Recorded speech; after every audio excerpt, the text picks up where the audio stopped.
মাননীয় স্বাস্থ্যমন্ত্রীর নিকট আমার আকুল আবেদন, যত দ্রুত সম্ভব মেডিকেল কলেজ হাসপাতাল চালু করার মাধ্যমে আমাদের এই ৫-৬টা জেলার মানুষের অন্তত চিকিৎসার সুব্যবস্থা করার জন্য। আসসালামু আলাইকুম রহমতুল্লাহ। বিসমিল্লাহির রহমানির রহিম। মাননীয় স্পিকার, আপনাকে ধন্যবাদ। আমাদের উত্তর অঞ্চল এবং দক্ষিণ অঞ্চলের প্রবেশদ্বার সাংস্কৃতিক রাজধানী কুষ্টিয়া। এখানে বটতল থেকে কুষ্টিয়া বিশ্ববিদ্যালয় পর্যন্ত এবং বটতল থেকে পাঠিকাবাড়ির শেষ সীমানা পর্যন্ত প্রায় ২০ কিলোমিটার, ওদিকে ২২ কিলোমিটার এই রাস্তা অত্যন্ত জরাজীর্ণ অবস্থা।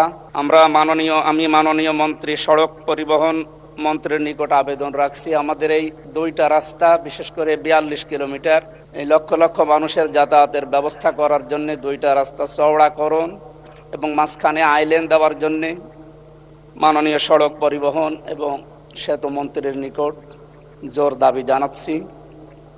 এবং আমাদের কুষ্টিয়াতে কয়েকটা বিষয়, বিশেষ করে আমি এর নোটিশও আগে দিয়েছি।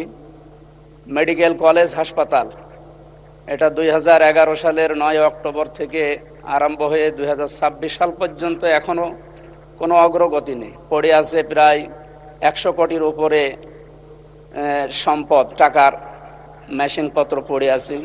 এখানে ২৩টা বিভাগ চালু হওয়ার কথা, 2টা বিভাগ চালু হয়ে পড়ে আছে। প্রায় 5টা জেলার মানুষের 18 থেকে 20 লক্ষ মানুষের এখানে চিকিৎসার ব্যবস্থা করা সম্ভব যদি এটা অতি দ্রুত চালু করা হয়।